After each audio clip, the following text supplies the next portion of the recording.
Hello and welcome to the HPE Networking Private 5G Cloud Managed Deployment video series. I'm Pragatish Raja, Technical Marketing Engineer with the HPE Networking WLAN Group.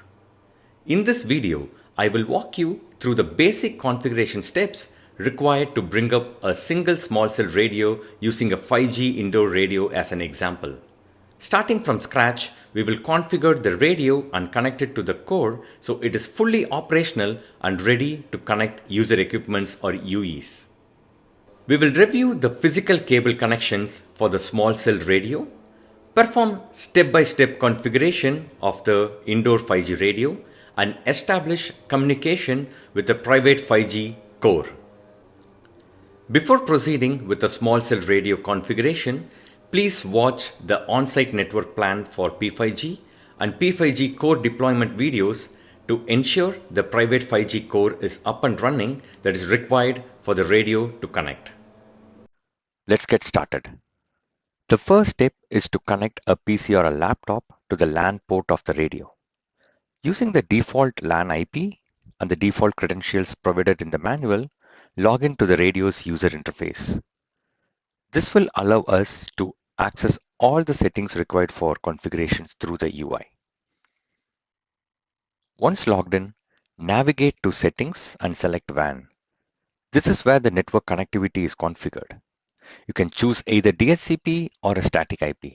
For this demonstration, I have selected DHCP, which is the default selection. If you need to modify the LAN IP address from its default setting, this can be done in the LAN section. This step is optional and is typically used for custom network configurations. Next, we configure GPS settings. If you want to enable GPS, for example, an outdoor small cell radio, enter the value 1. If the GPS is not required for your setup, such as this, leave it at the default value of 0. The next step is to configure the time zone and NTP servers for time synchronization. You can use either internal or external NTP servers depending on your requirements. This ensures the radio operates with accurate time settings. Please note that whenever you make changes, a reboot is required to apply the settings.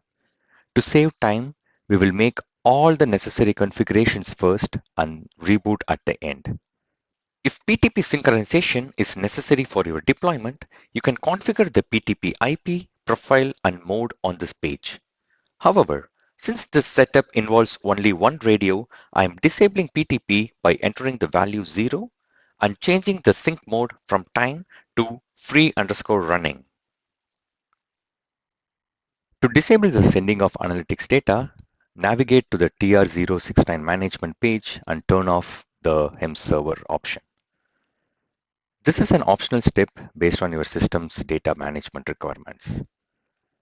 Now, we configure the AMF IP of the core, which is the radio VLAN IP of the P5G core that was configured during the core deployment from dashboard. For high availability or HA, enter both IPs separated by a comma. Additionally, configure the gNodeB ID, which is a unique identifier for each radio. It is critical that all radios in a deployment have unique gNodeB IDs. Duplicate IDs will result in the core rejecting communication from the radios with conflicting IDs. Next is NR cell configuration. Since SAS will be used for channel and power allocation in the US deployments, there is no need to configure this page. SAS will override these values automatically once the radio is authorized. Next comes the NR security. The NR security in 3GPP radio uses authentication, encryption, and integrity protection to secure the radio link between the device and the network. In 5G NR, encryption algorithms protect the confidentiality of the signaling and user data, while integrity algorithms ensures the data's authenticity and integrity.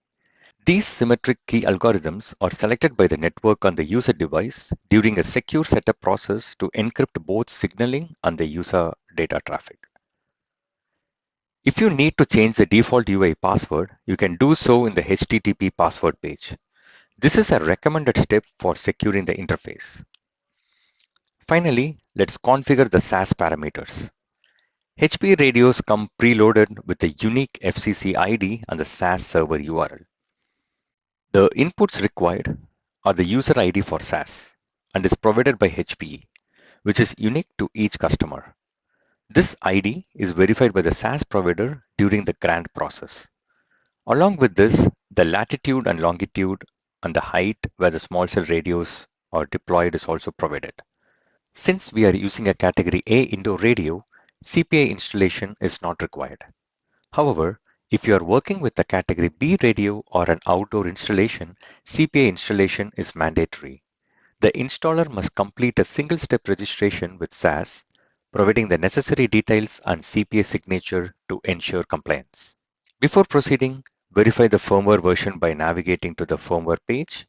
Ensuring the radio is running the latest firmware is essential for optimal performance.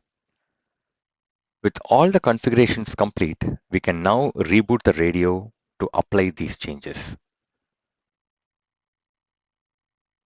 After the radio reboots, it will acquire a DHCP IP, synchronize with an NTP server, perform any required PTP synchronization if enabled, and begin the SAS process, which includes registration, spectrum inquiry, grant request, and authorization. Once authorized by SAS, the radio will establish communication with the P5G core and begin broadcasting. Notice all the status turned green, which means the radio is completely operational. On the P5G dashboard, you can confirm radio connectivity to the P5G core from the Network Overview tab. A green indicator shows a stable connection with the radio. In the radio status section, you will see the unit identified as a 5G radio with status up. This means the radio has established a secure signaling tunnel to the core and is ready to handle UE communications. To recap, we used HPE's 5G indoor radio, configured the necessary parameters, and successfully connected it to the P5G core. We confirmed the connection via the P5G dashboard. Thank you for watching.